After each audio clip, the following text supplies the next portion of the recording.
This is an interesting thing. It's approximately page 10. There's a perceptions page. Now these perceptions pages there's only 4 different groupings. So whatever I classified you as, D, I, S, or C, that determines what your perceptions page says in your DISC assessment.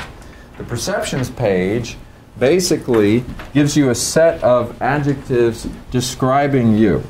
Okay, so Diane, you have the ones describing an I. So read the first set. This is terrible. You hated it? Yeah, I know. Absolutely. A lot of people have a hard time with this page.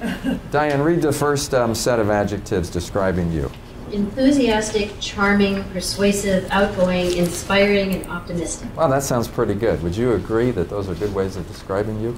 Until you read the others' perceptions. Okay. Now the next one is especially like when you're stressed out or things aren't going right and you're having a bad day, other people may perceive you how? As being self-promoting, overly optimistic, glib, and unrealistic. And if it's really a bad day, overly confident, a bad listener, talkative, and self-promoting. Okay. Yeah. Yeah, but that's not that bad. That's not that bad. Gail, read the first set. Describe yourself. Precise, moderate, knowledgeable, thorough, diplomatic, analytical. Sounds good. How do other people see you sometimes? Pessimistic, worrisome, picky, fussy. Okay, go a little further. Perfectionist, strict, hard to please, defensive. Okay. Yeah. Now, whether or not this is true, it's important to understand that sometimes people perceive you in a way that you would be horrified if you knew how they were perceiving you. The fact of the matter is, they often do.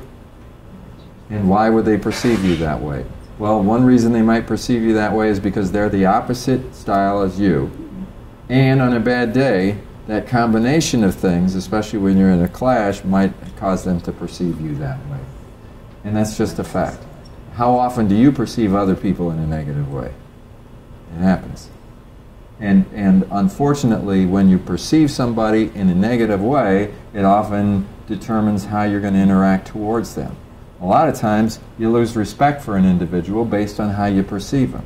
And that's the worst thing that can happen in a team. We continue to have the same behaviors and the same clashes, and as we do, and these perceptions build up and the perceptions persist, our respect levels go down. And that happens in a relationship. Just imagine 2 people living in the same house, having opposite personalities, and they start perceiving each other this way, and then they act this way towards each other, and they lose respect. But pretty soon the relationship is over. And that's what happened with my first wife and me, and we parted company. Yes. Can we hear Jan's? Just so, because, not that I think you're a D or whatever, but I just have a D in mind that I was curious what your perceptions. Yeah, go ahead, Jane. So my self-perception is pioneering, competitive, positive, assertive, confident winner. Others' perceptions, demanding, egotistical, nervy, and aggressive. And if it's bad, I'm abrasive, arbitrary, controlling, opinionated. So does that describe the individual that you're thinking? I thought so. Yeah. She thinks she knows. I mean, I don't know this person very well, but I'm just curious. Yeah. Yeah, and it's interesting because when you take that last set of adjectives, if you're working with somebody on a regular basis and that's consistently how you perceive them, I mean, just imagine how that enters into the relationship. And it's bad news. And we have to get an understanding, and we have to talk about things. And sometimes there is a bad behavior, and we need to talk about it, we need to resolve it. And other times we just need to get some more flexibility in working with each other.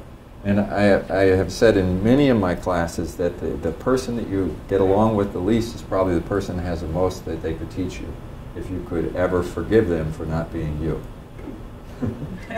And well, in one of your other classes earlier this week, you talked about reframing. Yes. And that, in order to, in some of this stuff, when you start thinking about another person and the more stressful things, it would be helpful, I think, to reframe it and go, okay, so this person really is thinking of themselves as being direct and positive and action-oriented, you know, even though I'm thinking they're being stubborn. So I don't know, sometimes when I change how I'm thinking about it, my response to them isn't going to be so, they hate me. They're going to fire me.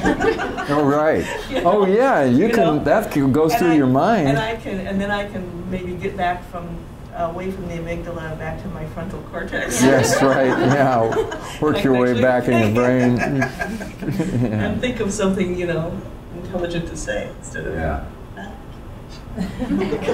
So what are the S's? Marlo, you're the S? Yeah, I see myself as considerate, good-natured, team player, thoughtful, dependable, and a good listener. But others can perceive me as non-demonstrative, unconcerned, hesitant, and inflexible. Or really bad is possessive, detached, stubborn, and insensitive. Yeah, so you're going from sensitive to insensitive. You know, yeah. The unconcerned and detached, like I can tell, like during situations, like that's a defense mechanism. It is, yes. That I do. Yeah. I can get bad if it's really bad. So I'm very detached if it's, you know. Some of the defense mechanisms that we have as adults started when we were children. You know, to survive, you had to detach. You know, but now we don't need that anymore, but we're so used to doing it that we do it. It causes us to pull back and withdraw in a way that sends the wrong signals to the other person, and then all of a sudden the separation is just there. And we can't work together anymore. I've got a couple of relatives that were pretty close, but they haven't spoken to each other for 20 years because of an argument they had 20 years ago. 2 S's.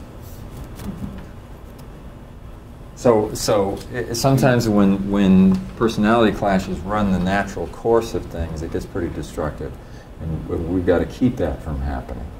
And a lot of the study of this is to just get that understanding to go against it. And sometimes it's the last thing you want to do is to go to this person and talk to them, but that's really what you need to do. And to be able to come to them with, you know, the kind of conversation that says, hey, you know, it's been difficult, and I was hesitant to even come and talk to you, but I just want you to know I want to work together better with you. I don't even know really what to say, but I just want you to know that I want to become a team with you. Just anything that you can say to build a bridge, rather than just avoiding the conflict, because when you avoid the conflict, it just seems to build up and get worse and worse. So what's really good about a team that already gets along pretty well is that when you can study this, it gives you even greater understanding, and you become even a better team by understanding a little bit more about each other's personalities. And then also, you all have to work with people in other departments. And it can be really helpful in spite of the fact that you all get along pretty well here. There's always going to be those people in other areas that, because they've got other agendas, they work in another department, they've got other concerns and everything that you can really butt heads. And if you know your personality really well, you'll know your tendencies, and sometimes you have to work against your tendencies in order to build the bridges and to build teamwork with people under those sort of more stressful situations.